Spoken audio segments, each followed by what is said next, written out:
Todos autorizam a gravação do estudo de hoje? Sim.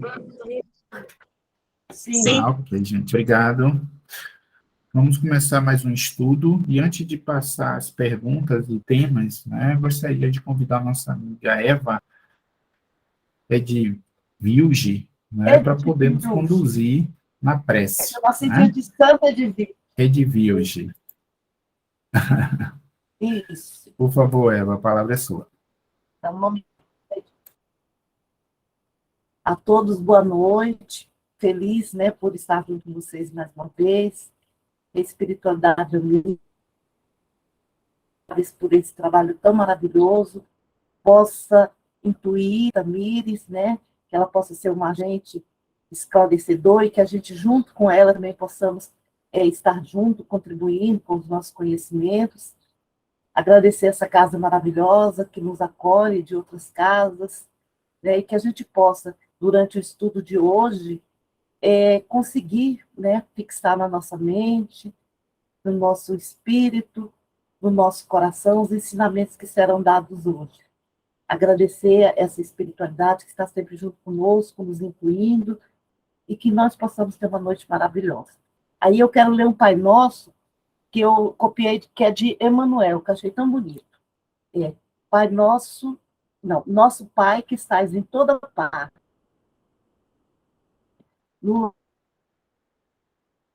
venha a nós o teu reino de amor e sabedoria. Seja feita a tua vontade acima dos nossos desejos.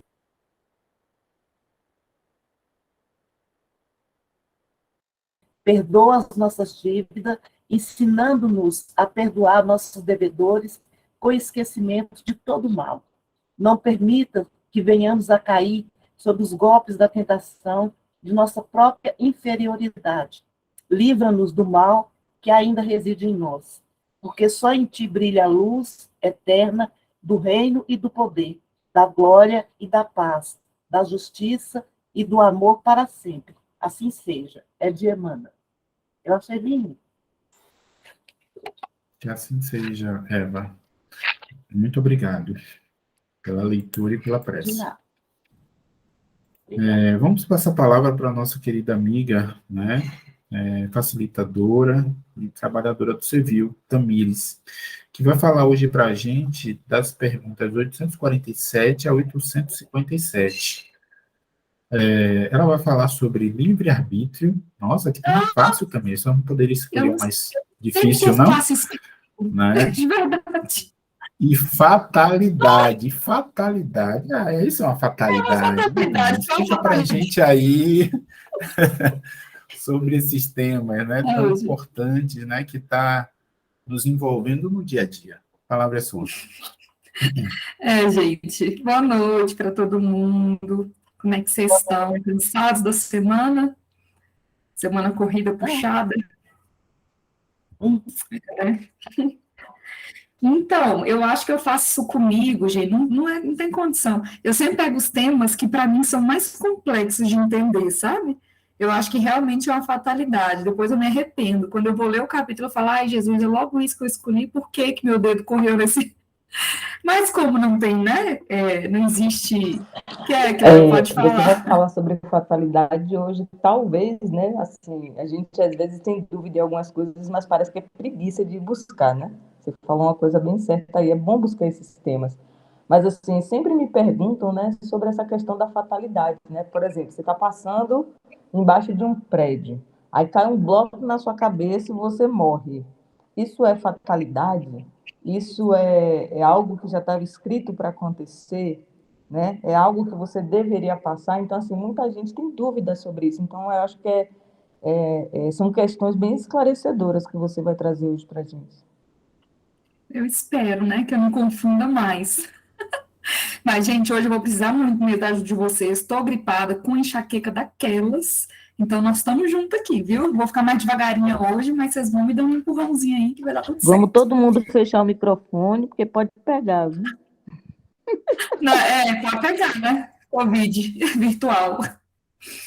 Antes de começar, eu queria a opinião de vocês, rápida mesmo assim, só para a gente começar a esquentar o motor um pouquinho, né? vocês acham que existe fatalidade absoluta e livre-arbítrio absoluto? Ou seja, existe realmente fatalidade, existe livre-arbítrio? Pode falar, Rita. Acredito que não. Ih, está mudo, Rita. Ah, peraí, fala de novo, que travou. Eu acredito que não. Uhum. Tem, porque a gente o livre-arbítrio da gente só vem de acordo com o nosso crescimento espiritual. Então, se nós estamos como criança, né, a gente vai precisar de alguém mais adulto para estar nos direcionando. Então, como a evolução ela é, né, contínua, então não tem A livre-arbítrio. gente viu na aula passada, né, E sobre você, o Cléo? livre-arbítrio, que justamente o meu livre-arbítrio termina onde começa, né, o do outro, né, ou seja, quando eu vivo em sociedade, eu tenho um certo livre-arbítrio para fazer algo, né, mas ele é limitado, né, seja por conta disso que a Rita falou, né, sobre nossa maturidade espiritual, seja também pelo respeito ao próximo, né, então a gente sempre está se esbarrando, né, no direito também do outro, logo meu livre-arbítrio fica limitado. Uhum. Alguém mais tem uma definição diferente dessas? A gente pode avançar? Bom, a Cléo falou uma coisa interessante, é que o nosso livre-arbítrio acaba onde começa do outro. Quem é esse outro? Porque a gente pode entender o outro como uma pessoa, né? Os nossos irmãos aqui, então os nossos irmãos encarnados, desencarnados, né? As pessoas que coabitam o nosso planeta Terra com a gente, encarnados ou não. A gente pode considerar o outro, os outros seres que coabitam com a gente, os animais, a nossa vegetação, né? Tudo que tem no nosso planeta. E nós podemos entender o outro, entre aspas, como Deus também. Por que eu disse entre aspas? Que Deus não é uma pessoa, né? Assim, eu que só... É bom a gente deixar isso claro, Deus não é uma pessoa. A gente já viu isso dentro dos nossos estudos. Mas por que eu quis trazer quem são as pessoas que nós temos que ter esse vínculo, essa compreensão do que significa o livre-arbítrio? Porque se existe em tudo nessa vida, tudo que a gente faz, existe uma lei natural por trás que é guiada por Deus, vocês concordam comigo que o nosso livre-arbítrio também finaliza onde ele tem o livre-arbítrio dele, em tudo que ele decide na natureza? Então, a gente sempre pensa no livre-arbítrio do outro como o nosso irmão encarnado, desencarnado, animais, vegetação, mas Deus é soberano. Deus é que é criador de todas as leis naturais. E quando a gente entende o que são as leis naturais e como as leis naturais regem a nossa vida, a gente entende que o nosso livre-arbítrio não pode ser maior que Deus. O nosso livre-arbítrio não pode ser maior que as leis divinas. As leis que regem a gente, sejam qualquer uma delas. A lei de liberdade, a lei de reprodução, todas as leis que a gente viu, todas as leis morais que nós vimos, o nosso livre-arbítrio acaba onde esbarra numa dessas leis morais, que é realmente a orientação que Deus nos deu para seguir. E por que isso é importante da gente pensar? Porque quando a gente pensa que nós temos uma lei não absoluta, não é uma lei total, nos coloca numa posição de respeitar as coisas que acontecem no mundo, compreender que a gente não pode fazer de tudo, que nós não temos essa liberdade totalitária, e isso não necessariamente é uma coisa ruim. Na verdade, eu entendo como uma coisa muito mais positiva, para mim, né? É como eu penso, eu fico muito mais segura comigo mesma de entender que o meu livre-arbítrio não é total. Porque sabendo que sou um espírito inferior ainda, que sou um espírito que não compreende os desígnios de Deus, que não compreende a profundidade do que Deus espera de mim, é muito mais seguro para mim eu entender que o meu livre-arbítrio não é total.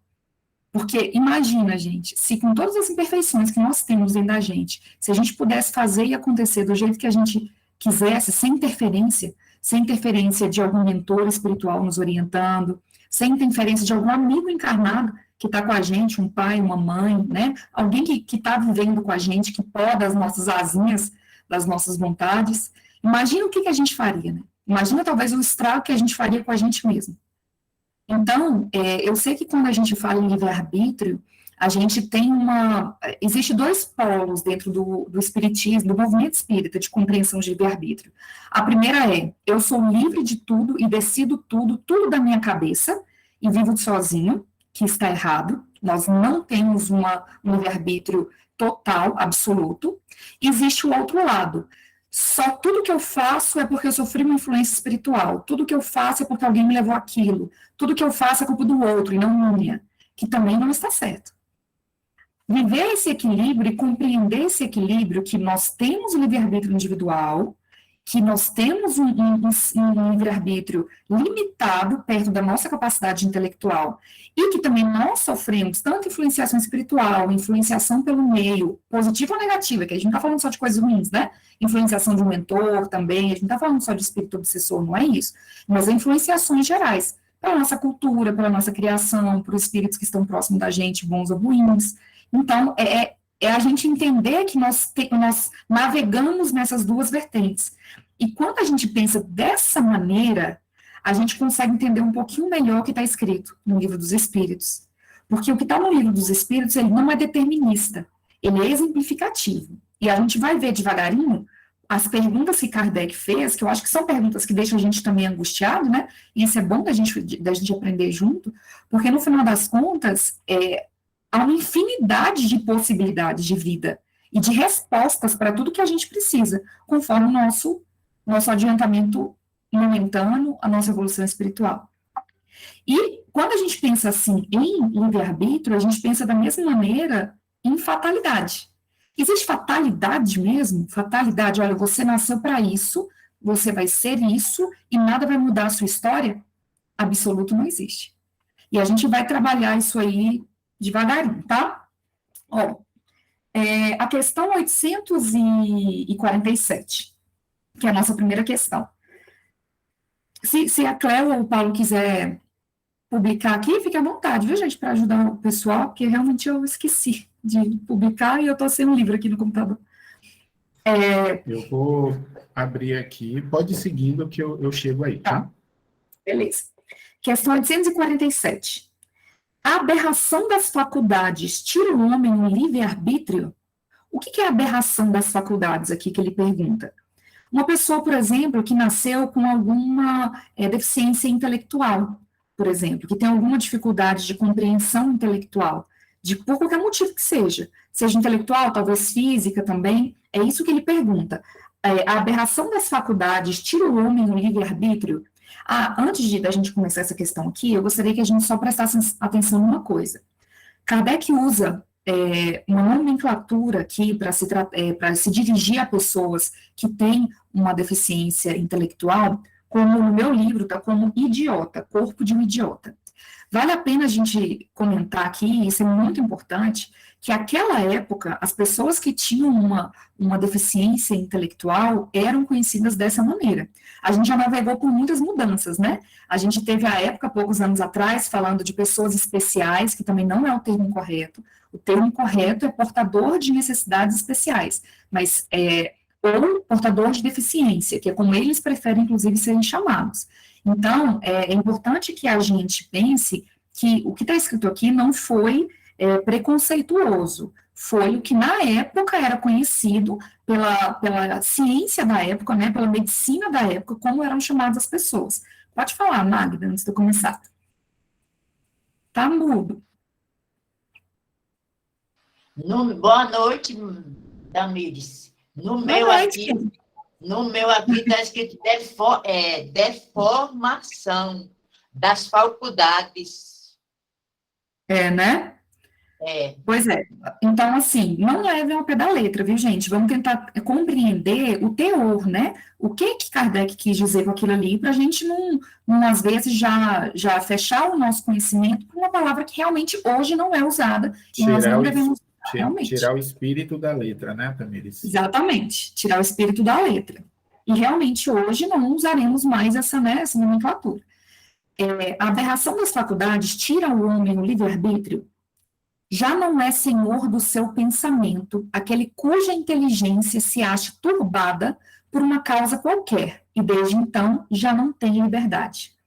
Essa primeira frase aqui faz a gente pensar em duas coisas. Primeira, uma pessoa que tem uma deficiência intelectual, que tem uma dificuldade de compreensão, ou seja, ela, como ele diz aqui, né, como a inteligência dela está turbada, ela já não tem liberdade. Concordam com a gente que mesmo nós, que não temos uma deficiência intelectual comprovada, nós também temos um pensamento limitado e turbado? Vocês conseguem ver isso? Porque por mais que talvez para o mundo onde a gente vive, para o momento que a gente vive, a gente realmente se enquadre nos padrões criados, a inteligência que nós temos aqui é limitada também, frente aos espíritos superiores, frente a Jesus. Imagina, né? Quantos anos luz de inteligência nós temos que caminhar para aquilo? Pode falar, Rita. Bom, como eu tenho uma experiência aqui meu menino tem deficiência intelectual, né? Então, eu vivencio isso, e eu fico imaginando quanto deve ser difícil para ele. Já foi muito mais, né? Porque antigamente ele não se aceitava, e deve ser muito difícil para quem vive com isso, porque ela fica dependente, ela fica dela mesma, de não se aceitar, já é uma aprovação. E a partir do momento que ela fica dependente de outro, naquilo que ela mais queria fazer sozinha, ela não consegue, deve ser uma sensação muito desagradável. Então, assim, né? Então, para a gente, pelo menos eu que acompanhei desde pequenininho e sei exatamente o que se passa, né? Eu compreendo perfeitamente, mas a gente sabe que nem todo mundo, né, tem essa informação que a doutrina nos traz, né? Que traz para a gente essa ideia, né, essa informação tão consoladora que a gente sabe que tem um porquê, né, que não é coisa de, porque é castigo, não tem nada a ver com castigo, né, são provações e expiações que cada um de nós passamos aqui. Então, quando ele fala aqui da questão da deficiência intelectual, principalmente quando fala assim do livre-arbítrio, realmente a pessoa não tem, porque no caso aqui, por exemplo, ele não assimila a matemática, né? Então a pessoa, ele hoje é interditado. Então, ele não tem como gerenciar a vida dele. Tem que ter alguém que está sempre ali na frente para poder fazer alguma coisa. Sim. E a doutrina é muito consoladora, né, Rita? E sabe o que eu acho interessante nessa resposta aqui? Que quando ele continua falando, ó, essa aberração constitui muitas vezes uma punição para o espírito, que porventura tenha sido em outra existência fútil ou orgulhoso, ou tenha feito um mau uso de suas faculdades. Olha bem a palavra que os espíritos colocam aqui. Muitas vezes. Ele disse todas as vezes? Não. Os espíritos não falam todas as vezes, eles dizem muitas vezes. Por isso, cai por terra a nossa ideia de que se alguém está passando por foi cerceado dessa pessoa, alguma capacidade corporal, seja intelectual, seja física, quer dizer que necessariamente ela foi um espírito ruim e está pagando pelas coisas que ele fez? Não. Muitas vezes, não são todas as vezes. Assim como nós também estamos, passando pelas nossas provas e as nossas expiações. E isso é importante, que quando a gente estude, gente, eu acho que esse capítulo, e muitos outros, né, mas esse capítulo, ele é muito filosófico. E quando a gente começa a ler o Livro dos Espíritos sem observar cada palavra que é escrito, a gente pode, ao contrário de trazer para nós e trazer para as pessoas que estão à nossa volta, um abraço, uma compreensão, um acolhimento, que é o objetivo da doutrina espírita, a gente vai acabar criando mais estereótipos, mais preconceitos. Tem uma outra questão que mais para frente a gente vai ver, que é 852, que ele também cita uma palavra parecida com essa, eu bato muito na tecla com vocês, a gente lê palavra por palavra, né? Quantas vezes eu já falei isso aqui, para a gente realmente ler o que está escrito e tentar entender o que está escrito? Porque se a gente lê isso secamente, a gente pode começar a levar a ideia de que todo espírito que tem uma deficiência intelectual, necessariamente ele foi um espírito ruim na outra vida. E a gente não tem o direito de definir isso. Existe um porquê e só Jesus sabe, só aquele espírito sabe, os seus mentores espirituais, e talvez a gente descubra quando a gente desencarnar, né? Se tivermos a ver com a encarnação do outro. Pode falar, Rita. Uma coisa assim, interessante também que eu observo, por exemplo, eu tenho 2 rapazes, né? Então, o caçula, ele tem essa deficiência, e o outro, ele não tem uma deficiência assim como ele tem, né? Mas tem aspectos no outro que é limitado, vamos dizer assim, que é mais moralizado, sabe? Então, a gente vê realmente que, às vezes, a pessoa escolhe uma encarnação, eu acredito que isso aconteça, de uma situação que já se passou há muito tempo, mas que tem muitas coisas que ele venceu, ele preferiu aquela situação para que ele possa chegar vamos dizer assim, no contentamento íntimo melhor quando ele passar por aquela provação. Eu acredito que isso aconteça. No livro Só a Pode falar, Reencarnação Me Explica, né? Tem muitas histórias assim. E você falou uma coisa certa, Tamires. A gente não pode dizer que uma pessoa que tem uma deficiência foi porque foi ruim na vida passada. Mas, às vezes, a gente precisa, por exemplo, exercitar, sei lá, a humildade. E você vem meio que paraplégico, por quê? Porque você precisa ficar na cama e alguém tem que lhe servir. Isso é para exercitar só a questão da humildade. Então, assim, todos os nossos defeitos que todos nós temos, nós somos o tempo todo ofertados aqui a fazer essa reforma íntima. E a gente vai juntando, a gente vai juntando. À medida em que a gente vai deixando passar e aumentando, né, aquele problema que a gente precisa trabalhar, uma hora ela vem imposta de uma forma que a gente não sabe qual, mas que realmente faz com que a gente trabalhe isso de alguma forma, né? Pode falar, Sandra. Eu acho também que eu também tenho minha filha especial, né? Então, eu acho que o compromisso também é da gente que está ligada a essa pessoa, muito, porque a gente sofre muito, muito, muito, muito. Verdade. Pois é por isso que a gente não pode dizer que aquela pessoa veio para isso ou para aquilo. Às vezes, gente, a gente está tudo supondo aqui, né? Mas às vezes esse espírito é um espírito muito melhor do que nós e veio só para nos ensinar a nós sermos humildes, a nós realmente pensarmos com amorosidade para o outro, né? Não tem como a gente realmente desenhar um único caminho. Por isso que essas questões, eu sei que eu assisti uma palestra essa semana, foi até do como é que é o nome, gente? Da FEB, que é ótimo as palestras dele, fugiu aqui da cabeça, acho que é dor de cabeça. Aquele que dá a palestra pra gente, Cleo, que são os irmãos, eu esqueci o nome dele. Campete. Isso, Campete. Eu assisti a palestra Carlos e dele. Geraldo. Tem foi Campete, Geraldo. Carlos e Geraldo. Não, foi o Geraldo, é porque fugiu mesmo na cabeça. Próxima Mas semana, eu assisti uma a palestra no Centro Espírita vai ser com ele. Né? Pois é. E assim, eu assisti uma palestra essa semana com ele falando sobre fatalidade e livre-arbítrio. E o que eu observei? Era uma live, na verdade. Todo mundo perguntando para ele assim, ó. Tal coisa aconteceu. Isso é uma fatalidade? Tal coisa aconteceu. Isso foi um livre-arbítrio? Gente, não temos resposta para essas coisas. Não temos. O que nós podemos ter é, se estou vivenciando aquela situação, o que aquela situação me ensina? O que ela transforma em mim? Dizer para vocês que eu consegui alguma coisa ou não, eu morri ou não, ou qualquer coisa nesse sentido, é a gente realmente entrar numa esfera que a gente não tem capacidade ainda para entender. Talvez a gente compreenda, talvez não, certeza. A gente vai compreender depois de desencarnar, né? Que os nossos mentores vão sentar com a gente e falar, e aí, como é que foi, né? Como é que você avalia a sua encarnação? Mas enquanto a gente está aqui, a gente tem que se prender menos ao que foi exatamente o ato de ter acontecido e mais com o que aquilo ali me ensina. Né? A gente tentar mudar um pouco essa percepção. Pode falar, Mari. Eu tenho uma irmã que ela nasceu perfeita, mas ela agora é cadeirante. E eu, pelo pouco tempo que eu estou convivendo com ela, e as pessoas que já conviveram com ela antes de mim, tem falado assim, não na presença dela, mas quando está comigo sozinho, porque ela é uma pessoa muito difícil, né? Como é que eu estou lá? Eu digo, eu estou bem, graças a Deus.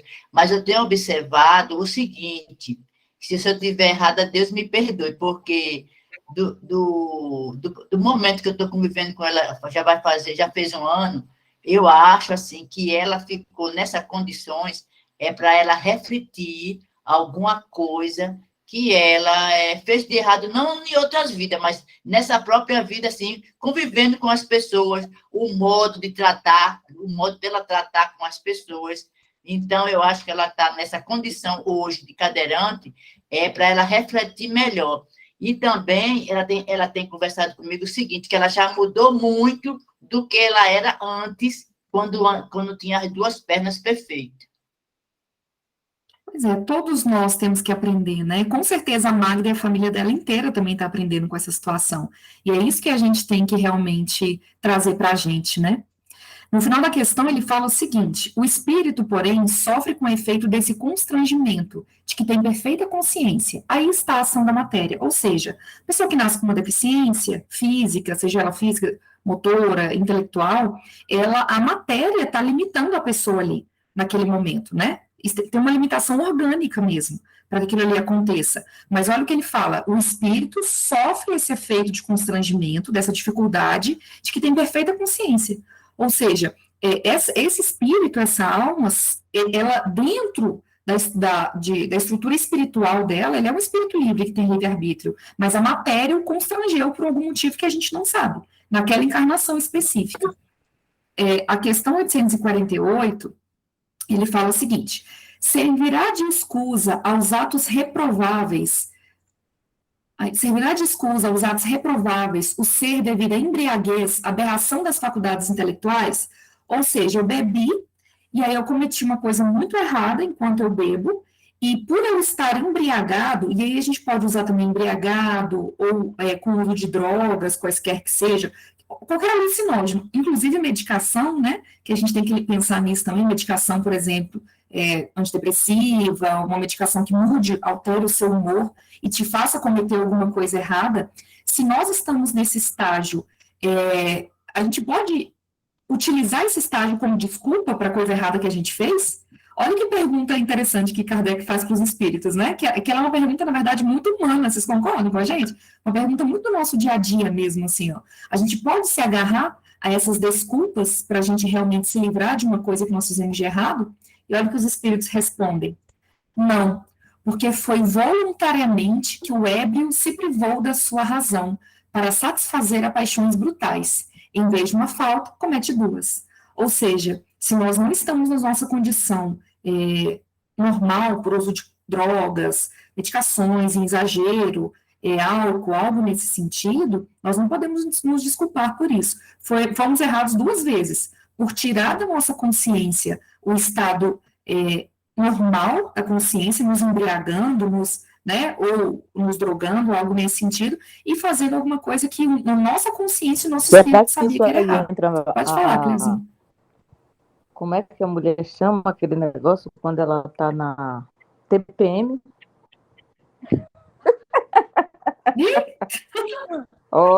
Trouxe agora aí uma pulga atrás da orelha, viu? Porque assim, se você bebendo, drogando, remédio, faz algo que, assim, eles já dizem assim, que realmente isso aí já está dentro de nós, né? A gente só fez exteriorizar quando a gente meio que se dopou, vamos dizer assim, né? Aí vem a questão da TPM, que a mulher chega e diz assim, mas eu fiz isso porque eu estava de TPM. O que você acha, Tamires? Me diz aí. Mas, assim, nós temos hormônios, né, gente? Então, assim... Mas já está dentro de nós, né? O que a gente mas, assim, uma coisa o que ele diz aqui, que eu acho interessante, ele fala assim, nós procuramos isso, né? Nós procuramos a embriaguez, o álcool, a droga, o que for. A questão hormonal, ou talvez as doenças psicológicas, a gente pode colocar tudo no mesmo caminho. Uma doença psicológica, por exemplo, como uma esquizofrenia, uma patologia qualquer psicológica, uma TPM, um baby blue, uma depressão pós-parto, né? Tantas coisas que acontecem que são orgânicas. Sim, o nosso espírito, ele tem livre-arbítrio. Não é porque ele está sofrendo daquilo ali que o esquizofrênico, por exemplo, vai matar alguém e colocar a culpa exclusivamente na esquizofrenia. Nós temos a consciência, mas ela também pode entrar naquela questão anterior, como eu entendo, né, gente? Ela também pode entrar naquela questão interior. Nós estamos cerceados da nossa capacidade total intelectual. E talvez aquilo ali, o orgânico que nos trouxe, que é o que ele disse, de uma pessoa deficiente intelectual, por exemplo, a parte orgânico travou a pessoa. Então, eu entendo, não existe essa resposta no livro dos Espíritos, né, mas já que a Cleo...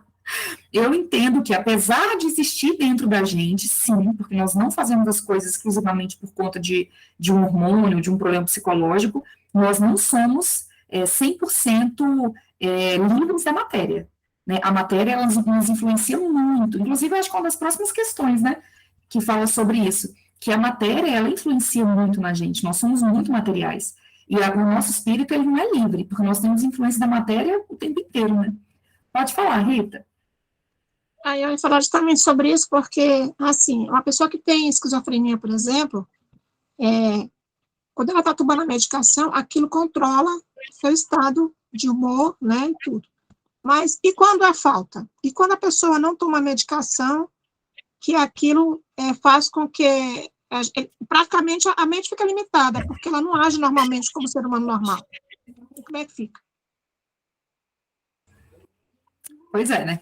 E assim, tanto de um lado quanto do outro, né, Rita? No final das contas, tomando a medicação ou não tomando a medicação, nós temos livre-arbítrio, mas também temos influência da matéria. Então, isso é muito delicado, né? Da gente realmente dizer que sim ou não, né? Eu acho que são coisas muito pontuais, analisadas de maneira muito individual mesmo. A questão 849, que eu acho que a gente pode dar uma adiantada, porque quando chegar em fatalidade, nós damos nó na cabeça. Aqui. 849. Qual a faculdade predominante no homem? Qual a faculdade predominante no homem em estado de selvageria? O instinto ou o livre-arbítrio? O instinto. O que não impede de agir com inteira liberdade, no tocante a certas coisas. Uma pergunta que a gente faz para nós mesmos. Nós temos inteira liberdade? Nós somos espíritos mais próximos do estado angelical ou do estado instintivo selvagem? Instintivo. Ou seja, o que mais é predominante em nós, instinto ou livre-arbítrio? Instinto. Olha só, conforme nosso espírito vai se depurando, mais livre-arbítrio genuíno nós teremos. E quanto mais nós evoluímos, mais o nosso livre-arbítrio anda junto com o livre-arbítrio de Deus. Anda junto com as leis naturais. Quanto mais evoluídos nós somos, mais nós vamos desenvolvendo o livre-arbítrio verdadeiro, genuíno, a liberdade genuína do espírito, que é a felicidade, e mais a gente caminha junto com os ideais de Deus. Com tudo que ele diz para a gente fazer, e que a gente continua no instinto ali, né? Batendo cabeça, não querendo fazer. Então, responde mais uma vez, temos livre-arbítrio total, absoluto? Não, porque nós ainda somos espíritos muito imperfeitos. A gente nem entende o que é esse livre-arbítrio. Porque o livre-arbítrio, ao contrário do que a gente pensa, não é um livre-arbítrio de fazer o que a gente quer, as coisas ruins que a gente quer. O livre-arbítrio verdadeiro é aquele livre-arbítrio que coagula, que anda junto, concomitante ao que Deus espera da gente. Isso que é liberdade de verdade. Isso é que é livre-arbítrio genuíno. É andarmos junto com a lei de Deus, né? E a gente não compreendeu isso ainda. Então, nós somos muito instinto. E ele fala assim, um instinto que não impede de agir com inteira liberdade no tocante a certas coisas, mas aplica, como a criança, essa liberdade às suas necessidades, e a ela se aplica com inteligência. Ou seja, somos como crianças, né? Somos como crianças espirituais ainda. Temos uma certa liberdade e aplicamos essa certa liberdade às necessidades da gente, e a gente vai ali como uma metáfora, né, como crianças desenvolvendo cada vez mais essa liberdade. Consequentemente, tu que és mais esclarecido do que um selvagem, também és mais responsável pelo que faz do que um selvagem é pelos seus atos. Ou seja, aqui é muito dado, é muito cobrado. Quanto mais quanto mais a gente evoluir, mais a gente desenvolver a nossa capacidade intelectual, mais responsabilidade sobre a nossa capacidade moral a gente tem que ter. Porque a gente sabe que a gente desenvolve primeiro a intelectual, né? A gente vai aprendendo as coisas do mundo de maneira material, a parte intelectual, e infelizmente a gente bota a moral dentro de um potinho e só mexe com aquele ali de vez em quando, né? Em algumas encarnações a gente traz isso. Infelizmente a gente é muito ainda endurecido moralmente. Mas quanto mais a gente se desenvolve intelectualmente, mais responsabilidade sobre os nossos atos, sobre nossas ações nós temos. E isso é o livre-arbítrio, né? É o livre-arbítrio genuíno, que a gente realmente vai desenvolvendo devagarinho, compreendendo como funciona a nossa liberdade e agindo da melhor maneira possível, com as consequências que tem, né? Positivas e negativas do livre-arbítrio que a gente se designa, a liberdade que a gente se designa a ter. A questão 850, ele fala o seguinte. Uma coisa interessante também, que a gente pode pensar sobre a questão 849. ele diz assim, ó, que quanto mais esclarecido você é, ó, ele fala assim, ó, consequentemente, tu que és mais esclarecido que um selvagem, também é mais responsável pelo que fazes do que um selvagem o é pelos seus atos. Ou seja, nós não podemos colocar na mesma escala pessoas com capacidades intelectuais e morais diferentes. Que se nem Deus faz isso, cobrando da gente, né, que a gente realmente compreenda a profundidade do início ao fim, do que realmente importa, imagina, gente, se a gente tem direito de falar, olha, aquele irmão que não nasceu naquela capacidade, por exemplo, um exemplo das meninas que trouxeram aqui, da Rita, da Sandra, da Magda. Como nós vamos cobrar dessas pessoas que vieram com alguma deficiência intelectual, alguma deficiência física, as mesmas atribuições idênticas ao que cobra de mim, por exemplo, que eu não nasci com nenhuma delas? Nós não podemos fazer esse tipo de julgamento, né? São pessoas com experiências diferentes. E é importante que a gente realmente tenha essa amorosidade no trato, né, com as pessoas, porque as pessoas são realmente muito diferentes. A questão 850, Paulo, você sobe um pouquinho? É porque depois eu começo a ler, eu me perco todinho. Obrigada. 850. A posição social não constitui, às vezes, para o homem, obstáculo à inteira liberdade de seus atos?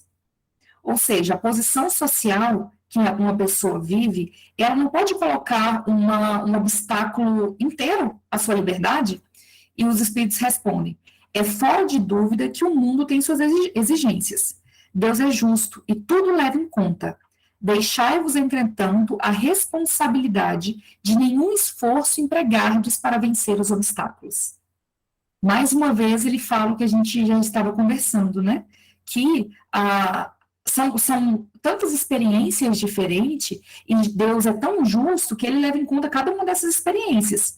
Mas ele diz aqui, ó, que a posição social não constitui, às vezes, para o homem, obstáculo à inteira liberdade de seus atos, ou seja, dependendo da situação que eu vivo, vamos citar mais uma vez aqui, as pessoas que têm uma deficiência intelectual, por exemplo, ela está ali com uma dificuldade maior do que a que a gente tem aqui. Ela pode opor obstáculo a 100% da sua liberdade? Não. E ele diz ali no final, deixai-vos, entretanto, a responsabilidade de nenhum esforço empregados para vencer os obstáculos. Quantas pessoas que nascem, às vezes, em condições físicas, condições sociais, que realmente são muito limitadoras, e dali eles conseguem fazer muita coisa? Né? Tirar daquilo ali algo talvez grandioso, algo que realmente possa ser espelho para o seu espírito, que realmente faça-o evoluir. Então, é importante que a gente entenda que nós temos muita dificuldade em lidar com o nosso livre-arbítrio, mas, ao mesmo tempo, nós temos todas as capacidades para tentar transformar a nossa moral. E que a gente entenda isso, né? Quando a gente fala em livre-arbítrio, eu acho que é muito mais da gente realmente tentar trazer para nós a ideia do quanto é importante eu lidar bem com a minha liberdade, do que realmente eu achar que eu sou livre para fazer o que eu quero. Vocês entendem? Ou eu estou sendo muito confusa? Estou sendo confusa? Pode falar, gente. Que às vezes a gente, né, na minha cabeça está fazendo sentido, mas não está para vocês. Tranquilo. Vocês avisam, né? Porque às vezes a gente dá uns... Vocês sabem como é que são as coisas, né? Mas, assim, é que realmente a gente entenda, né? O quanto é importante o livre-arbítrio e o que eu posso fazer com ele, né? Eu acho que é isso. Quando a gente estuda esse capítulo todo do livre-arbítrio, ele não traz respostas muito pessoais. Ele traz uma coisa muito mais geral. Fatalidade é um pouquinho mais pessoal, mas o livre-arbítrio são conceitos mais gerais. A gente tem muita dificuldade com o livre-arbítrio. Pode falar, Rita. Quando a gente vê, assim, principalmente no atletismo, né, a gente vê quantas pessoas com dificuldade motora, né, e que mostram para a gente que eles são capazes muito mais do que nós que temos duas pernas. Né? Então, essas pessoas, elas tiram, eu vejo assim, né, elas tiram da dificuldade uma lição muito grande para ela mesma e para aqueles que convivem com elas, e dão lição para o mundo inteiro, porque tem de tudo. Pessoas que não têm braço, que estão ali ganhando jogos, né? Pessoas que não têm as pernas, tem gente que tem aquelas pernas, coloca aquelas pernas artificiais, né? e ganham e correm, né? Então, assim, a própria cadeira de roda, né? Fazem espetáculos, então a gente vê assim que tem muita lição para a gente que é, entre aspas, livre e normal, que não tem nada de normal, né? Mas que nós somos mais anormais do que eles que estão ali naquela luta e enfrentam aquela ali até o fim da vida. Eu acho isso fantástico, assim, as lições que a gente recebe desse pessoal que dá uma lição de vida para nós. É sério. Pode falar, Magda. A minha irmã mesmo, Tamires, ela é cadeirante, mas ela limpa a casa, ela toma banho sozinha, ela não quer que ninguém cozinhe para ela, ela mesmo cozinha, ela sai com a cadeira de roda e põe água nas plantas lá na casa dela. São mínimas coisas que ela não faz, mínimas. E tem muitas coisas que ela não faz que a gente nota que ela não faz porque ela não quer também, né? Porque ela tem muita facilidade, tem muita força de vontade quando ela quer. Aí a gente nota, por isso que eu estou falando, tem muitas coisas que ela não faz porque também ela não quer. Mas que ela é, vamos dizer assim, independente, em mínimos detalhes, ela é muito independente. Isso aí, gente. Vamos passar para a fatalidade, então? Gente, é até 9h30, né? É porque depois que mudou para esse da noite, eu fico meio confusa. É 9h30, não é isso? Isso mesmo, também. Já tem 9 beleza, que eu fiquei preocupada. Falei, meu Deus, se for 9 horas, não vai dar tempo. Vamos lá, então. Fatalidade. Do mesmo jeito que a gente pensou em livre-arbítrio, existe... Primeira coisa, o que é fatalidade? O que é a fatalidade que o Livro dos Espíritos veio trazer aqui para a gente? Alguém gostaria? É alguma coisa que acontece que você não está esperando? Igual você falou aí, você passa perto de um prédio e cai uma coisa em cima de você. Ou um carro vem em cima de você. Rita, pode falar? Pode falar, Sandra, que travou aqui, desculpa. Eles ensinam para nós, né, que fatalidade, na verdade, a fatalidade ela só existe, como ele explica aqui, quando a própria pessoa escolhe uma determinada aprovação e aquilo tem um tempo determinado para aquilo acontecer. Ele não vai escolher exatamente o que vai acontecer, mas vai acontecer coisas relacionadas à aprovação que ele escolheu. Então, é uma fatalidade, porque aquilo acontece mesmo. Né? Alguém mais? O que é fatalidade? Foi fatal. Hoje eu estou mais observando. Daqui a pouco eu começo. Tá bom. Então, gente, fatalidade, que foi o que foi trazido aqui no Livro dos Espíritos para a gente, é algo que precisa e que vai acontecer. O que ele disse é que o sentido de fatalidade, nesse capítulo todo de fatalidade, é exatamente isso, que não tem como a gente fugir, isso vai acontecer. Indiferente se você for para um outro lugar, indiferente se você pensar diferente, indiferente do que acontecer na sua vida, necessariamente vai acontecer. É esse o sentido da palavra fatalidade desse capítulo todo aqui. E vocês acham que existe fatalidade para alguma coisa nessa vida? Absoluta, do mesmo jeito que a gente tinha pensado em livre-arbítrio. Existe uma fatalidade absoluta, vocês conseguem ver alguma coisa e falar, cara, isso aqui não tem como a gente correr. De maneira geral, que eu estou dizendo, não estou falando específico. Vocês conseguem pensar? A morte. Segue? É fatal. Um pouco físico, né? A morte é fatal para quem é encarnado. Agora, um espírito desencarnado, ele não morre. Então... Eu estou falando do corpo físico, né? É fatal. Você morreu o corpo físico. Alguém mais consegue pensar em algum? Tamires, se a gente falar do Covid, pode ser considerado uma fatalidade? Jamais. Né? Eu vou explicar por quê, nós vamos falar sobre isso. É porque você colocou lá em cima, né, que a fatalidade é algo que, tipo assim, não tem para onde correr. Ela vai acontecer. Aí agora a segunda pergunta que você fez existe alguma que a gente não tem como fugir? Né? Então, assim, eu fiquei meio na dúvida. Porque se a resposta lá em cima já diz que a fatalidade ela vai acontecer, não tem para onde correr. Vamos pensar assim, ó. Não vamos pensar numa cena. Não vamos pensar nessa nossa encarnação. Vamos pensar ideia. O que eu estou dizendo? Nós temos essa encarnação que nós passamos por uma pandemia. Ela é uma fatalidade de Deus? Não. Vocês acham que em algum momento Deus chegou e falou, gente, vou ter que matar 7 milhões de pessoas, fazer 7 milhões de famílias sofrerem? Vocês acham que Deus pensou dessa maneira? Não como uma fatalidade, mas como até um avanço para o progresso, eu acho, talvez. Não é fatalidade. Não. Porque Deus não falou assim, não, todo mundo, em toda encarnação, vai ter que passar por uma pandemia. Não falou isso.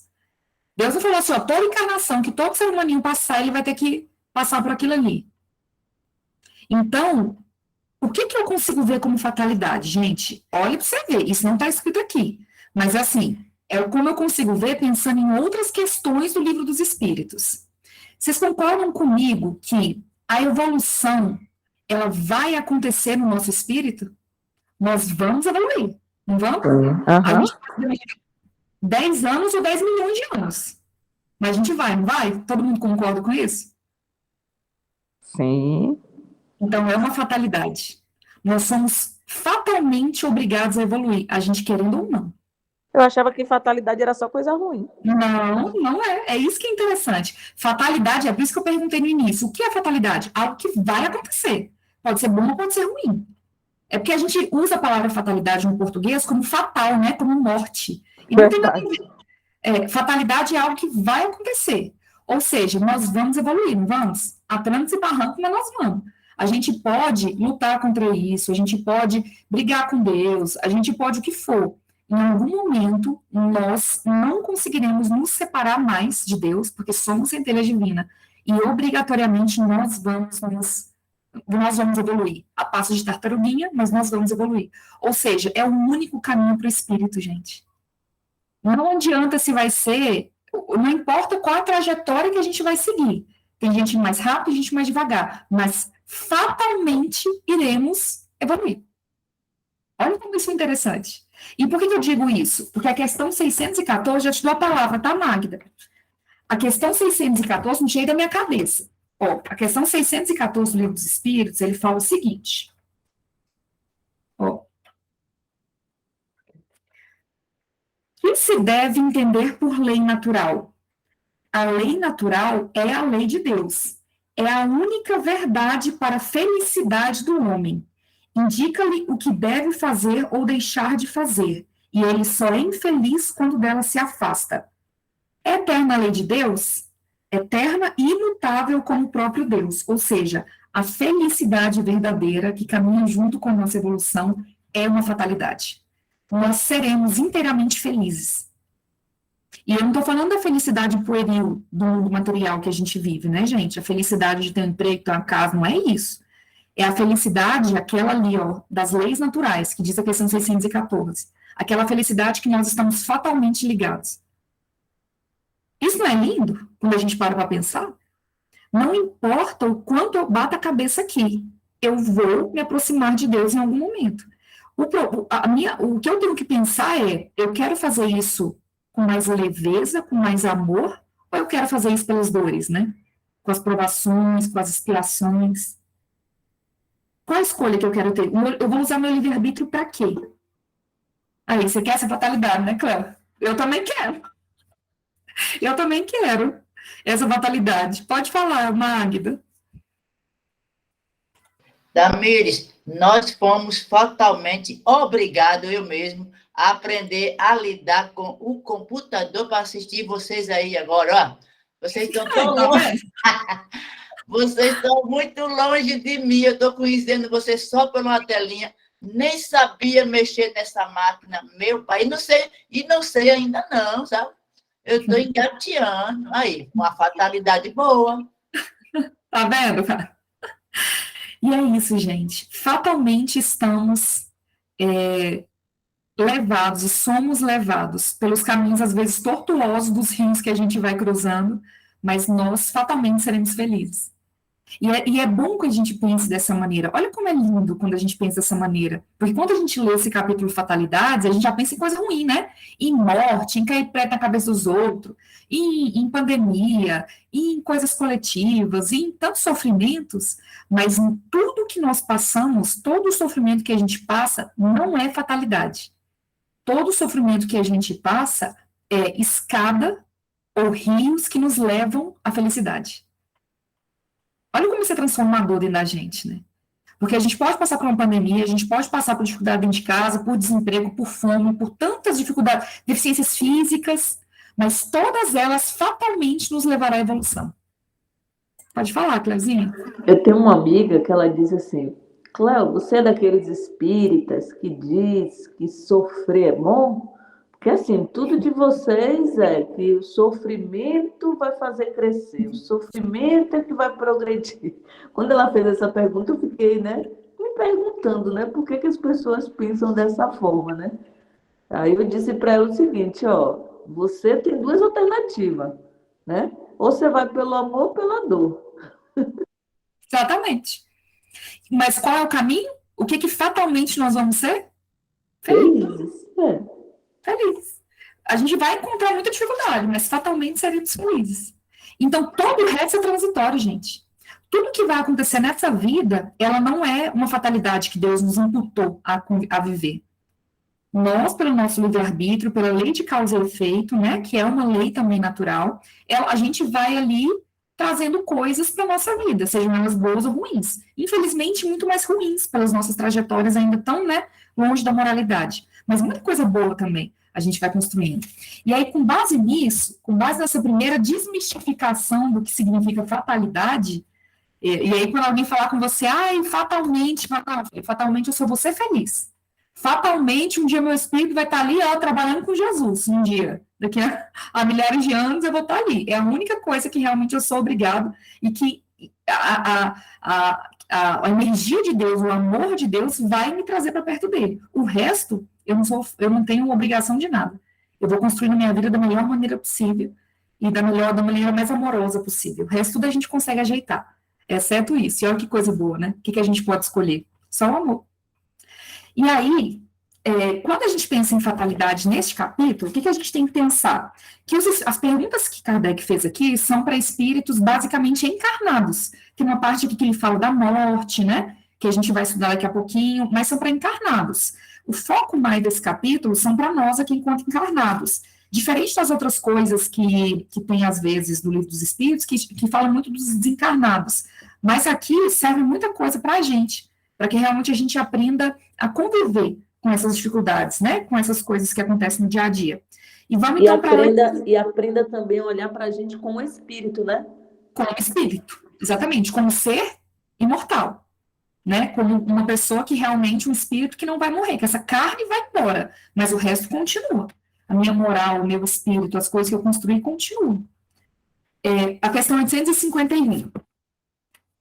Haverá fatalidade nos acontecimentos da vida, conforme o sentido que se dá a esse vocábulo?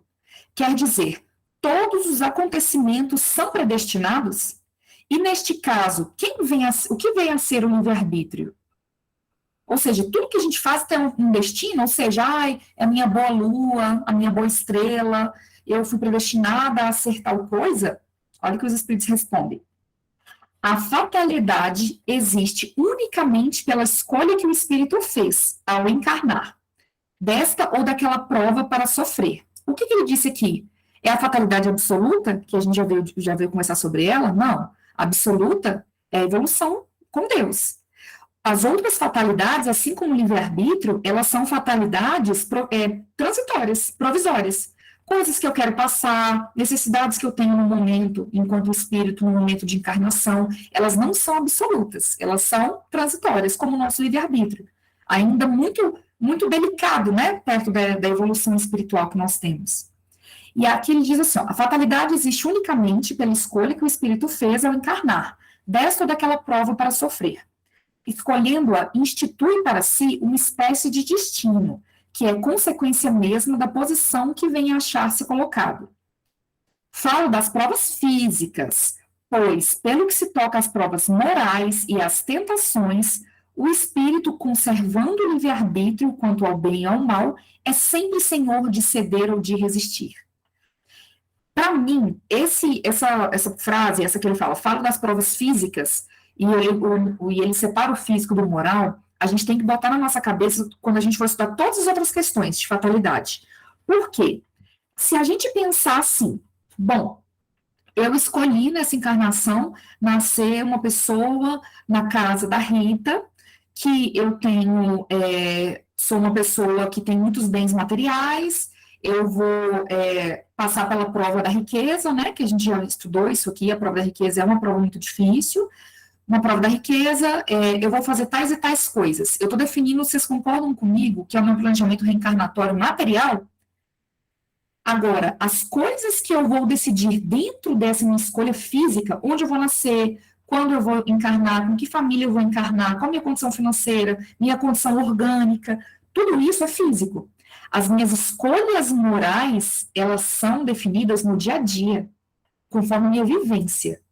Ou seja, eu posso muito bem, no meu planejamento reencarnatório, falar assim, olha, eu vou ser uma pessoa excelente, vou ser caridosa, vou ser bondosa, vou ser prestativa, não vou brigar com as pessoas.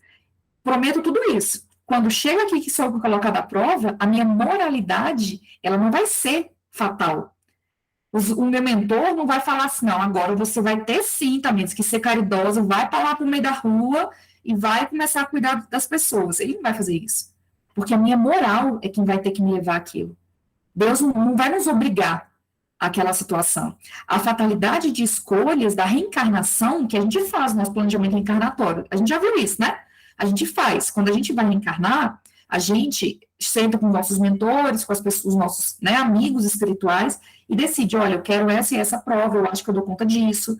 Os nossos mentores, amigos espirituais, que nos conhecem mais do que a gente mesmo, e muitas vezes, falam, olha, Tamires, eu acho que você não dá conta daquilo ali, não. Eu acho que é melhor você ir para tal caminho, que é o que você vai dar conta de fazer. Então, nós planejamos uma série de coisas físicas, mas a própria questão diz, falo das provas físicas, pois pelo que toca às provas morais e às tentações, o espírito, conservando o livre-arbítrio quanto ao bem e ao mal, é sempre senhor de ceder ou de resistir.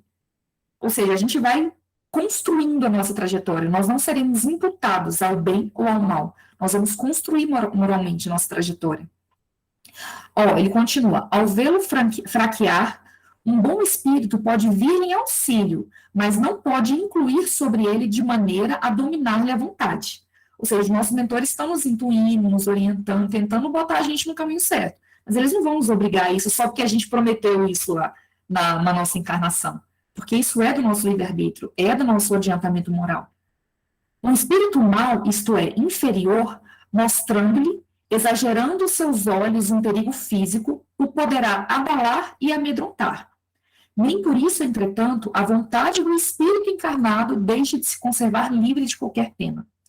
Ou seja, nós fisicamente podemos escolher tudo, naquela fatalidade lá, naquele nosso planejamento reencarnatório, que foi o que ele perguntou na questão, mas a nossa moral vai sendo desenhada com o passar dos nossos dias, com as escolhas que nós fazemos. E a 852, a gente vai falar um pouquinho mais disso, gente, sobre escolhas físicas e morais daqui a pouquinho, tá? Acho que quando a gente chegar na 853, na 853, a gente vai falar um pouquinho mais sobre isso. Pode falar, Rita. Eu estava lembrando aqui que a gente está estudando o livro Céu e Inferno, né? Então a gente está na parte dos espíritos pleiadianos, né? Então tem um relato de uma menina que ela viveu pouco tempo, mas assim ela viveu na riqueza, né? Então quando ela desencarna, ela teve dificuldade de se libertar do corpo, mas apesar disso, né, dela reconhecer depois que ela foi muito fútil por causa dela, ela cai justamente por causa das facilidades que a riqueza deu, ela reconhece isso. Mas, pelo fato dela já ter ser um espírito até certo ponto evoluído, né, ela não sofreu. Então, quando fala sobre essa questão da fatalidade, a gente vê assim, quando fala da questão das escolhas que a gente faz, né, aí dá para a gente entender, né, que apesar, muitas vezes, da gente cair em erro, né, tem a situação que Deus, ele não julga a gente pelo ato que a gente faz, mas pela intenção que a gente tem naquilo que a gente está fazendo, né? E leva em conta aquilo que a gente também já conquistou. Né? A gente está vendo esse assunto, achei muito interessante. Eu lembrei disso agora. Céu e Inferno é ótimo, né? Céu e Inferno, a Gênesis, sou apaixonada pela Gênesis. Céu e Inferno eu conheço um pouquinho menos. Quando você vê esses relatos de quem já foi, saiu do mundo físico, né?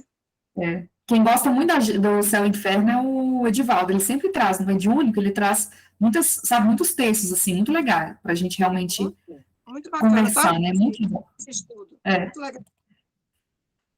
Pois é. Então, vamos lá. 852, né? 852. Há pessoas que parecem perseguidas por uma fatalidade, indiferente da maneira por que procedam.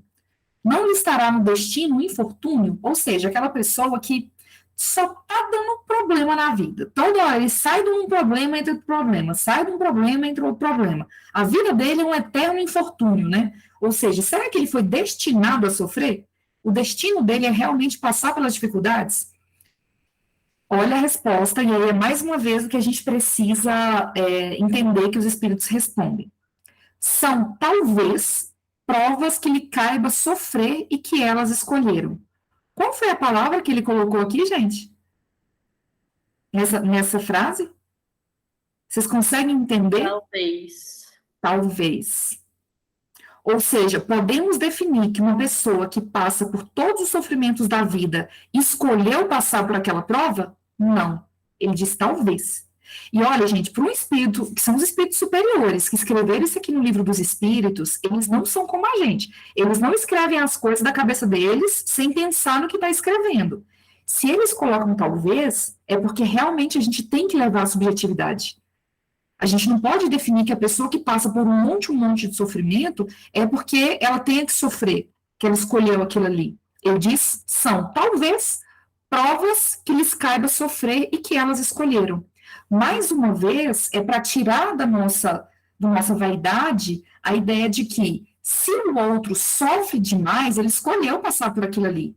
Vocês entendem que quando a gente fala isso, é muito mais falando sobre a nossa vaidade, o nosso orgulho, de imputar o outro, não, ele é uma pessoa ruim, ele escolheu passar por aquilo. Vocês concordam que isso é tirar da nossa responsabilidade?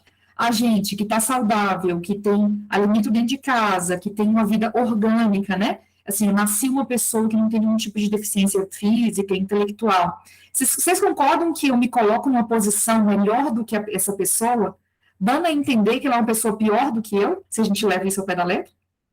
Por isso que os espíritos tiveram muito cuidado em dizer talvez. Porque pode ser isso, mas pode não ser. E a gente não vai saber. E nós não podemos definir tudo que uma pessoa passa por conta do momento que está vivendo a encarnação dele. Um exemplo maior do que isso, gente, Chico. Tem exemplo maior do que Chico? Chico era uma pessoa que tinha muito problema de saúde, orgânico mesmo, né? Muitos de saúde. Um homem que passou por muitos sofrimentos aqui na Terra, desde quando era criança. Uma pessoa que nasceu na pobreza e morreu na pobreza. E ele era um espírito ruim? Não era. Ele era um espírito não avançado? Não era. Muito melhor do que eu acho que quase todos nós aqui da sala, né? Se tiver alguém da ESP do Chico. Então, olha como é interessante isso, né? A pessoa que passa por aquele tanto de infortúnio. Se a gente olhar com esse olhar julgador para o outro, a gente vai dizer o tanto que Chico apanhava quando era criança, todos os sofrimentos que ele passou porque ele tinha que passar por aquilo ali mesmo. Ele passou porque ele escolheu aquele sofrimento, ele passou porque ele era um espírito ruim e ele precisou melhorar. Vocês entendem? Como a gente não pode definir ninguém pelo sofrimento que ele passa? Né? Isso mexe com a gente, porque geralmente a desculpa que a gente acha é que, não, a pessoa está passando por aquele sofrimento, mas é porque ela escolheu aquilo ali, ela tem que passar por aquilo ali. Às vezes não tem. Muitas das vezes a gente pode estar fazendo passar aquela pessoa por aquele sofrimento, e a responsabilidade é nossa por aquilo. E a gente vai responder perante isso, né? Pode falar, Rita.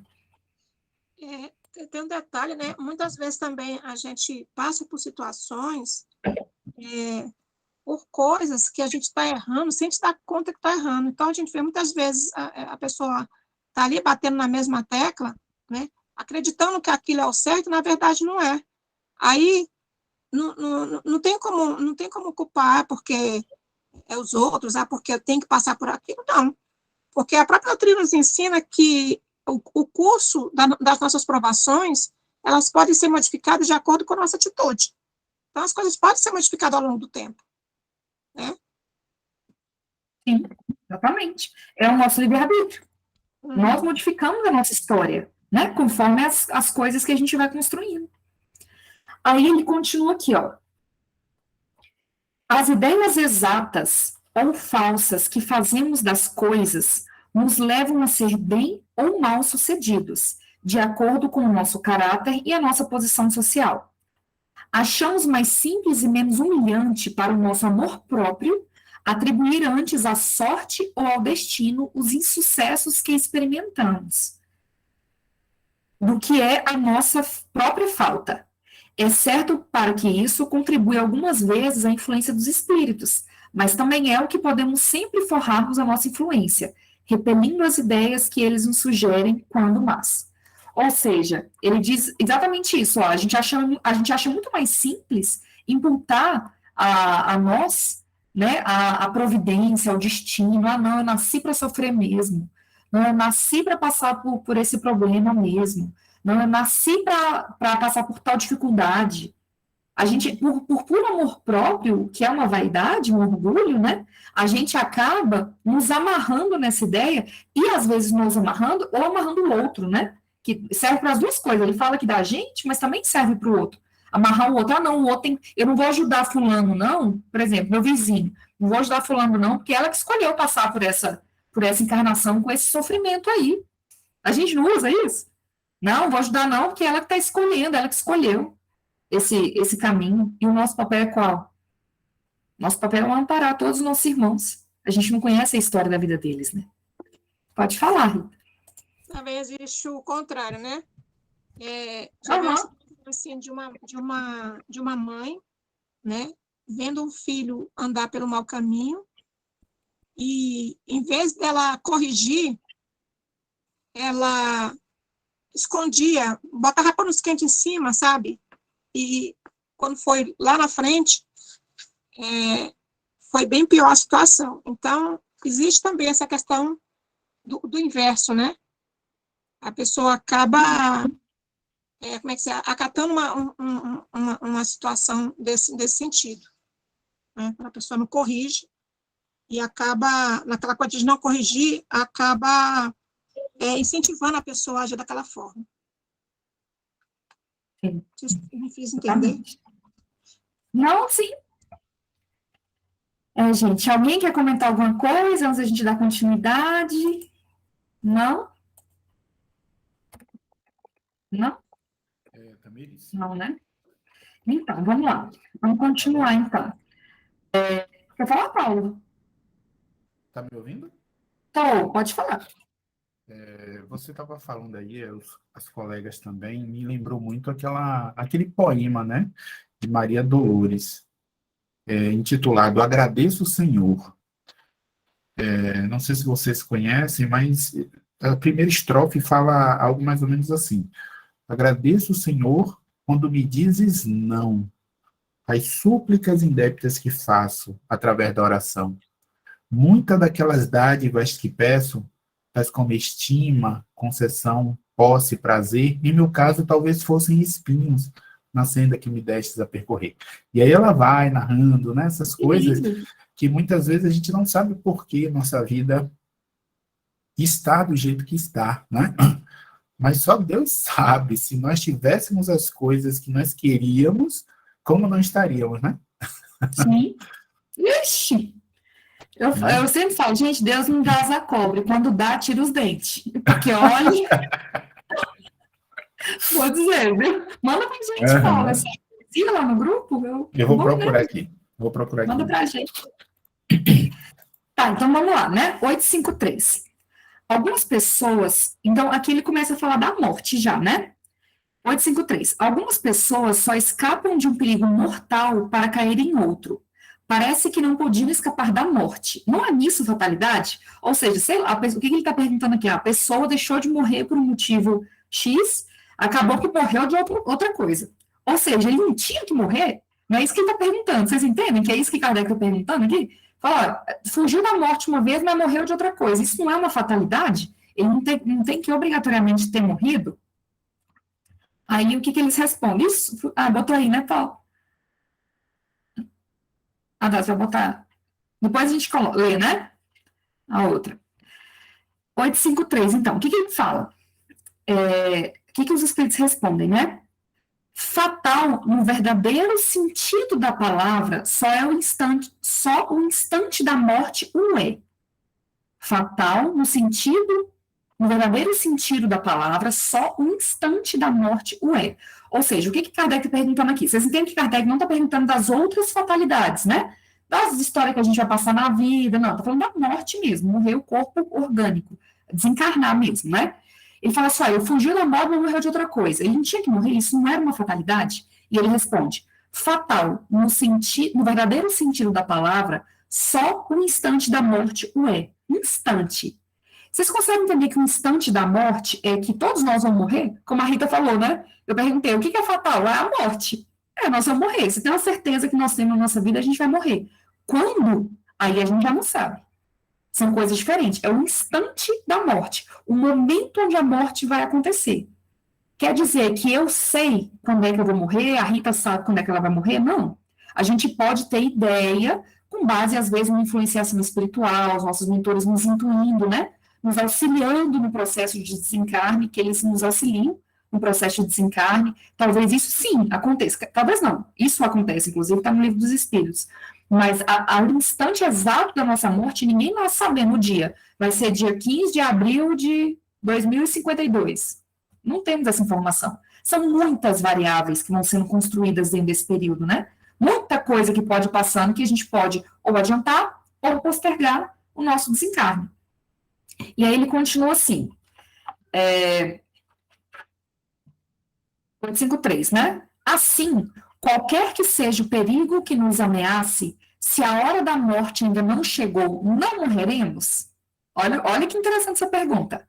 Não perecerás, e tem disso milhares de exemplos. Quando, porém, soe a hora da tua partida, nada poderá impedir que partas.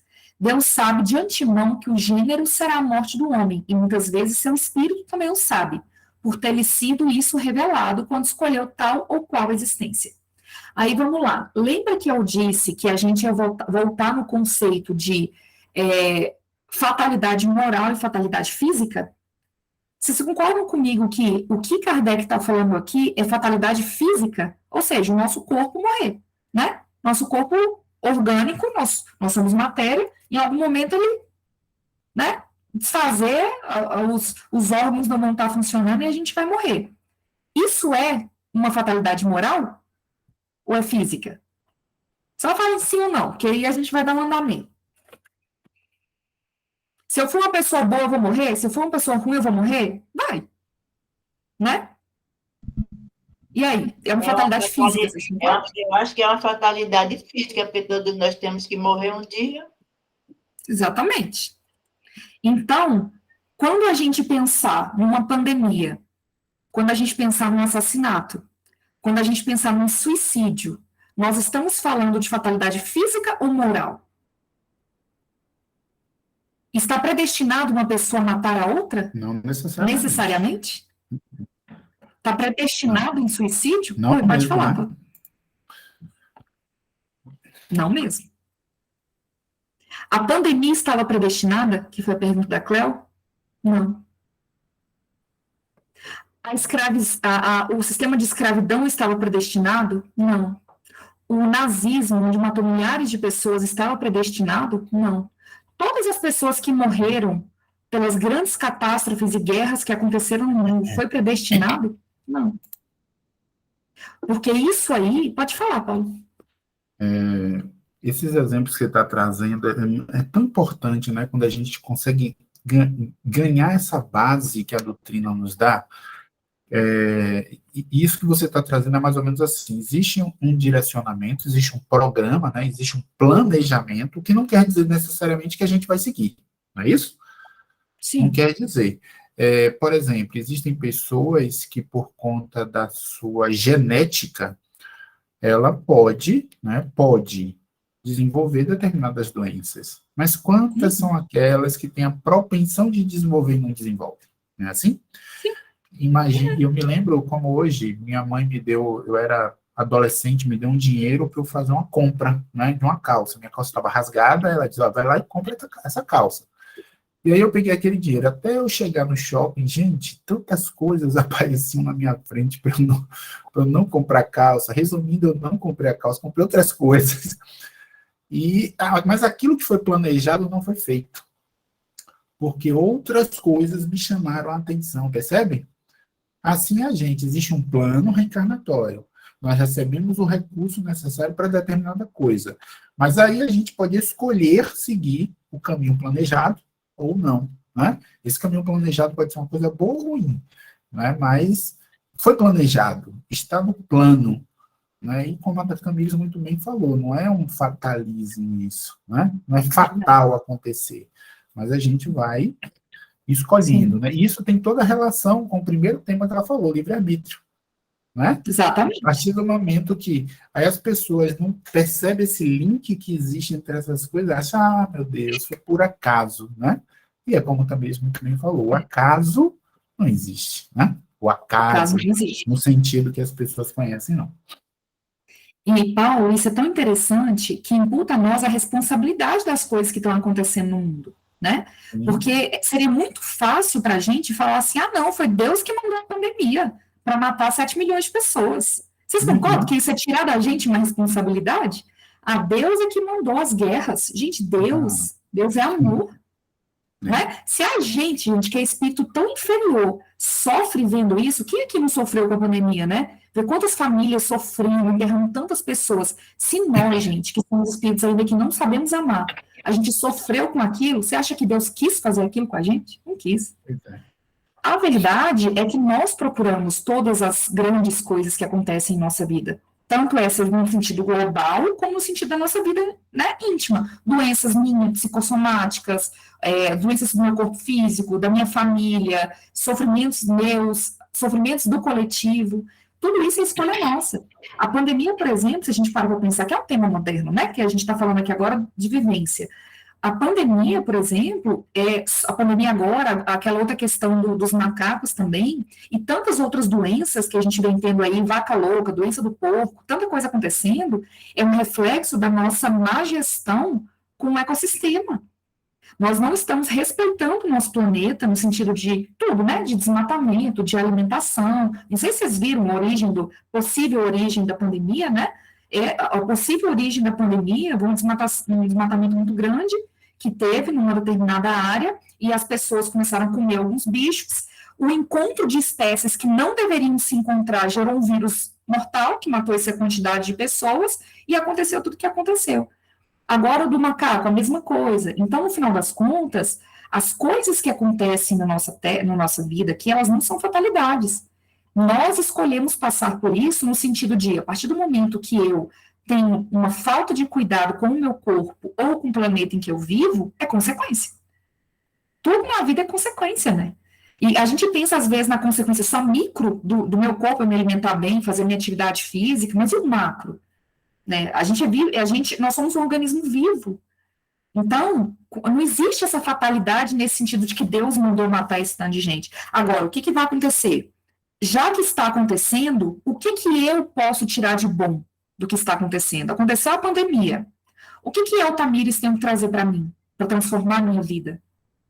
O que o Paulo tem que trazer para a vida dele com isso que está acontecendo para transformar a vida? Porque de todas as piores coisas que existem na vida, gente, existe uma coisa que a gente pode tirar de exemplo para nós, para nos transformar moralmente.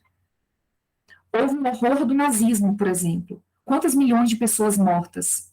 O que eu posso pegar dessa coisa tão ruim que aconteceu no nosso mundo e trazer para o meu aprimoramento moral? Eu posso, no mínimo, trazer a ideia de que eu não quero repetir as mesmas coisas, que eu não quero ser aquelas pessoas, né, que eu não quero fazer mal para o meu colega, entende? Então, assim, o que a gente faz com o que aconteceu é o que transforma o mundo, mas fatalmente, nenhuma dessas coisas. E aí, eu acho que é o Paulo que dá a semana que vem, né, Paulo? Acho que é você, né? Tem a questão 861, que vai falar bem disso aí, que é onde ele fala sobre esses atos morais e atos físicos. E ele fala sobre o assassinato, né? Eu acho que é É o 861. Edivaldo. É o Edivaldo, né? Eu acho que o Edivaldo 861, a gente conversa sobre ela semana que vem melhor, porque, né, todo jeito na questão não é minha, não vai dar tempo, vou focar nas nossas. Mas quando a gente pensa em qualquer tipo dessas coisas, assassinato, suicídio, grandes catástrofes no mundo, todas elas não são fatalidade, foram escolhas nossas de ser executado. Porque imagina Deus falando, não, eu sei que a Tamires vai reencarnar, todo um planejamento, meus pais me aceitando, tanta coisa acontecendo, porque fatalmente eu vou me suicidar? Jamais. Isso não está no nosso planejamento. Nós escolhemos passar por isso. Nós escolhemos assassinar uma outra pessoa, né? A escolha é nossa. E aqui, pode falar, cara. Você levantou a mão, desculpa. Eu esqueci de te pedir para falar. Pode falar.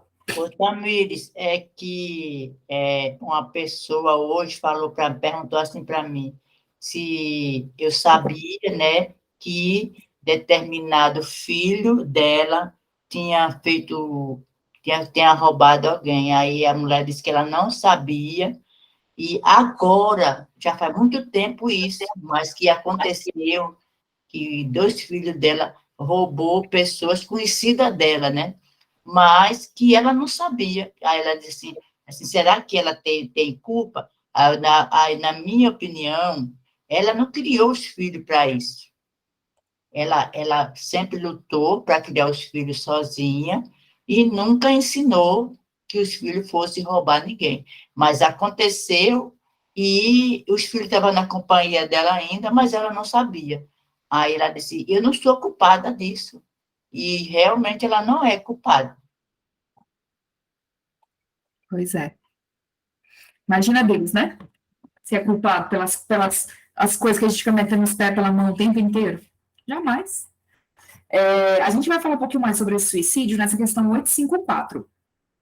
Do fato de ser infalível a hora da morte, poder-se-á deduzir que sejam inúteis as precauções que tomemos para evitá-las? Ou seja, já que a minha hora da morte é uma coisa inevitável, eu não vou fazer nada e vou esperar eu morrer? É aquela ideia que, tipo assim, ó, eu estou muito doente, vamos citar a pandemia, estou muito doente, ou tem uma pandemia acontecendo no mundo aí. Não, eu não vou me precaver, eu não vou tomar vacina, porque a hora que eu tiver que morrer, eu vou ter que morrer. Porque Deus é que sabe na hora de eu morrer. Ou então eu tenho um câncer, por exemplo. Não vou fazer o tratamento de câncer, porque a hora que eu tiver que morrer, eu vou ter que morrer. É isso que ele está perguntando aqui. Já que a morte é uma coisa, né, fatal, que todo mundo vai morrer um dia, poderá deduzir que sejam inúteis as precauções que tomemos para evitá-las? Ou seja, a gente não precisa fazer nada. Olha o que os espíritos respondem. Não. Visto que as precauções que tomais vos são sugeridas com o fito de evitartes a morte que vos ameaça. São um dos meios empregados para que ela não se dê. Ou seja, nós precisamos cuidar do nosso corpo físico. Nós precisamos nos tratar. Não é porque a gente vai morrer que a gente vai deixar as coisas acontecerem, né? Não, já que Deus que sabe minha hora, eu não vou tomar medicação, não vou fazer tratamento, não vou, né? Não vou cuidar de mim. E isso é importante da gente pensar. Quem aqui já leu o livro do Nosso Lar? O que o André Luiz fala? O que aconteceu com o André Luiz? Ele era um suicida indireto. Ou seja, ele descuidou do corpo dele, ele não se matou de verdade, no sentido da palavra, né? De se enforcar, tirar sua vida. Ele foi se matando aos poucos durante a vida, com o uso do álcool, com o uso desregrado do sexo, com o uso de drogas, né? Que foi o cigarro, se eu não me engano. Então, assim, quer dizer que nós não temos responsabilidade, então, nenhuma perante a morte, já que todo mundo vai morrer? Não. Vocês entendem que isso é uma escolha? Vocês conseguem fazer a diferenciação do que a morte, beleza, eu vou morrer.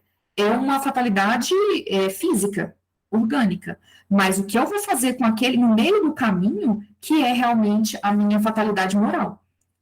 Né? As escolhas que eu vou fazer durante o caminho. Pode falar, Rita. Falando nisso, eu lembrei aqui de uma situação, porque assim, o cunhado da minha filha, ele foi detectado com um tumor maligno no cérebro, né? Então, o médico deu pouco tempo de vida para ele, aí falou que ele teria mais tempo se ele fizesse uma cirurgia para tirar o pouco do tumor, porque estava muito grande, estava do tamanho de uma laranja, assim, depois da cabeça. Aí foi e fez a cirurgia, né? E ele teve mais um tempo, fez quimioterapia e tudo mais. Só que agora, esses dias a gente estava com a minha filha antes de ontem, ela estava chorando e tudo, estava triste tudo, porque o tumor, ele aumentou bastante, só que ele não quer. Da outra vez, a família que conseguiu convencer ele a fazer cirurgia, ele foi e fez, só que ele se recusa agora. Uma situação dessa, que a pessoa está ali numa situação que não tem, falando da medicina, né, daquilo que a medicina está ali, dá um prognóstico tão fatalista mesmo, né?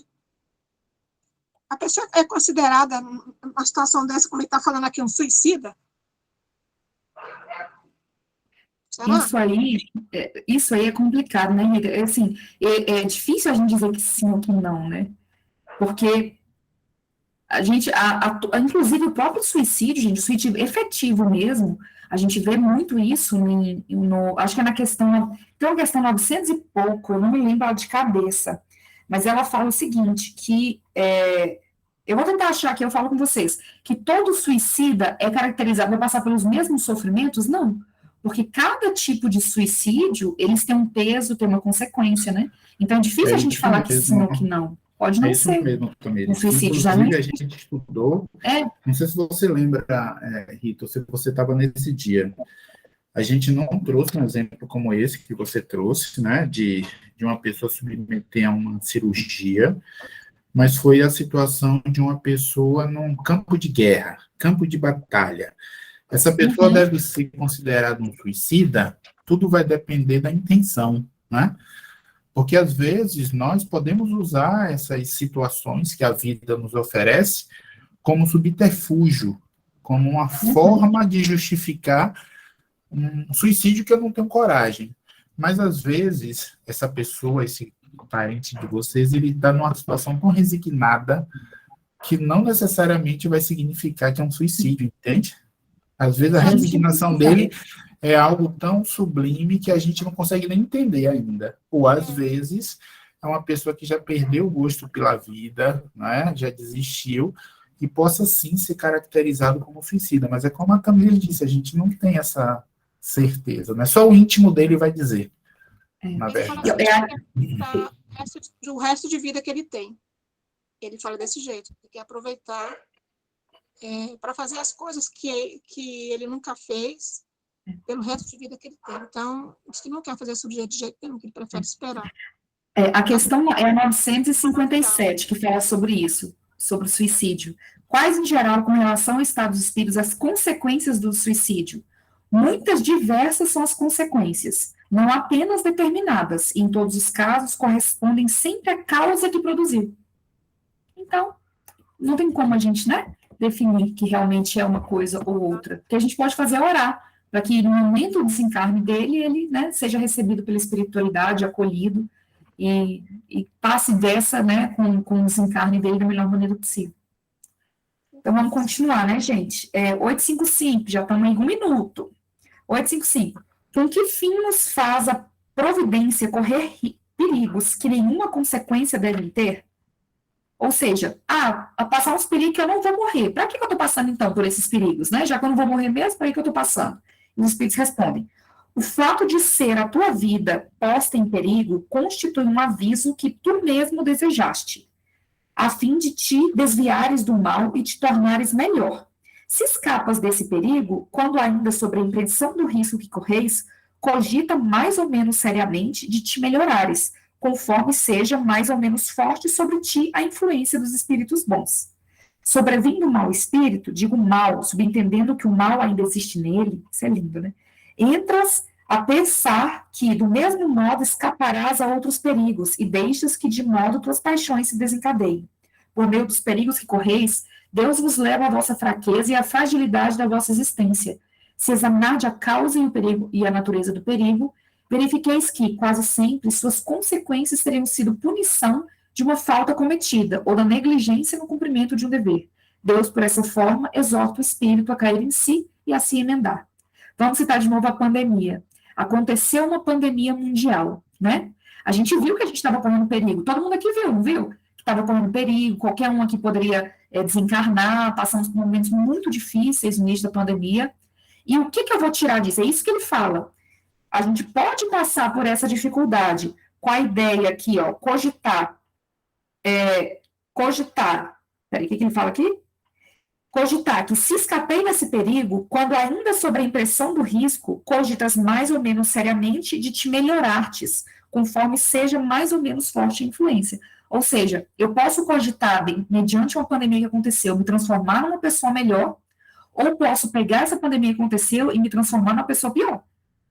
Né? Uma pessoa mais egoísta, uma pessoa mais que trata os outros de maneira pior, que quer desbravar o mundo, ganhar o mundo de maneira irresponsável.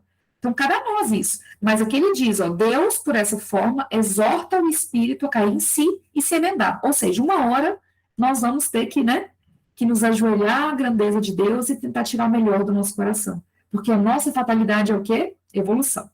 A nossa fatalidade é felicidade. Uma hora a gente vai ter que se emendar, né? Que como diz aqui a questão. Vocês acham que dá para ler as duas ou eu posso deixar para de volta semana que vem? Da minha parte, eu não vejo problema, mas eu acho Elas que o são bem grupo pode pequenas. decidir. Elas são bem pequenas, acho que não dá nem 2 minutinhos, tá? Para a gente falar. Então, vamos Porque a gente aproveitar e já fechar. Vamos lá. Tá. Então tá, 856. Sabe o espírito antecipadamente de que gênero será a sua morte? Ou seja, não é o dia, é do que ele vai morrer, né? Qual o gênero da morte? Sabe que o gênero da vida que escolheu o expõe mais a morrer desta ou daquela maneira. Sabe igualmente quais as lutas que terá que sustentar para evitá-lo, e que, se Deus o permitir, não sucumbirá. Ou seja, sabe do que a gente sabe mais ou menos do que a gente vai morrer? É isso que ele está perguntando. Ele fala que a gente pode até saber mais ou menos do gênero que a gente vai morrer mediante a vida que a gente escolhe. Então, por exemplo, eu escolhi fazer um racha de carro. Estou fazendo um racha, por exemplo, né? Aqueles trem que os carros correm. Peraí, gente, que eu tô.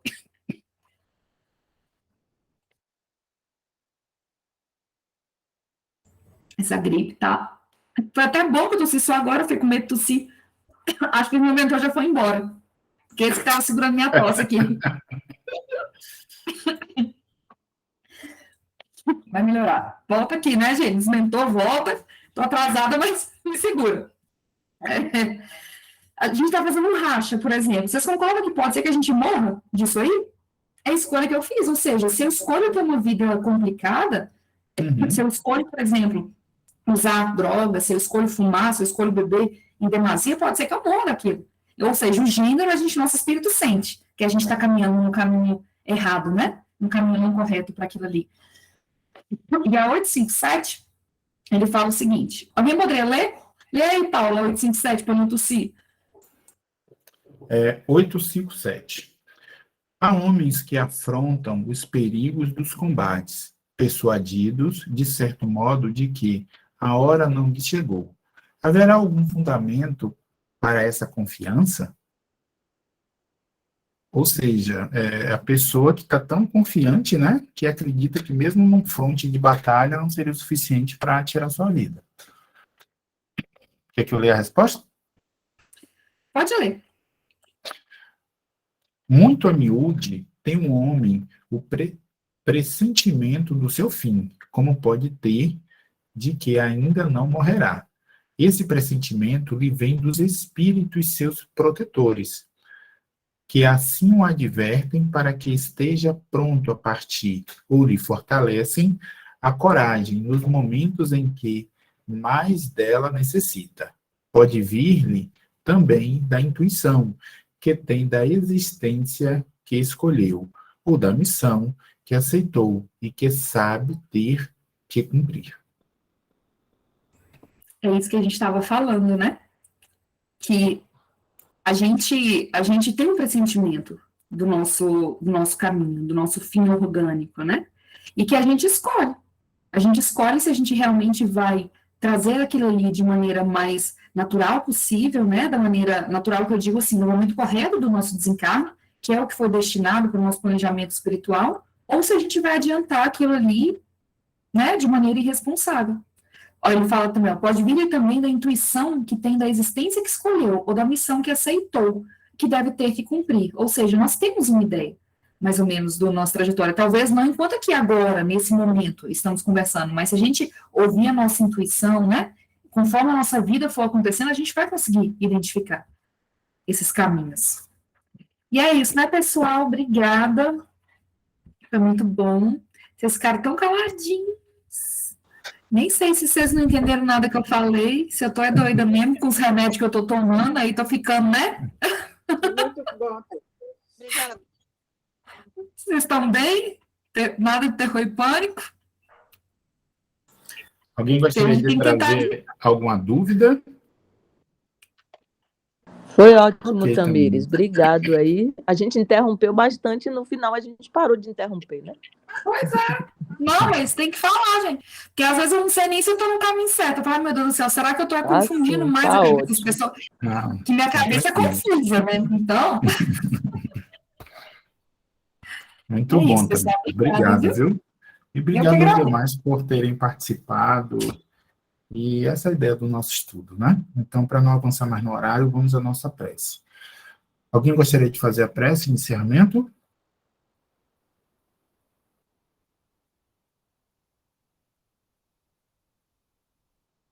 A Ana, a carinha dela ali, ó, de prece, que ela tá.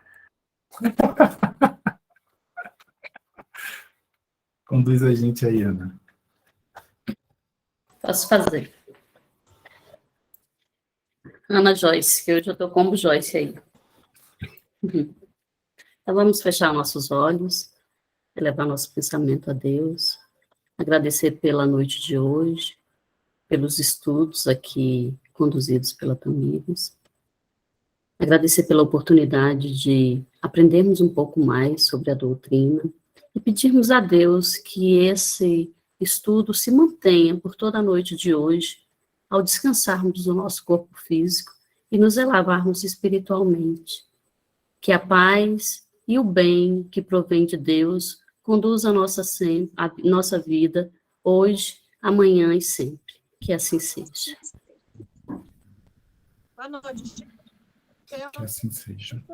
Obrigada, gente. Que assim seja, minha Obrigada, gente. gente. Beijo. Obrigado, Bom final de Tamires. semana. Um beijinho pra vocês. Tchau. Tchau, gente. Bom final de semana para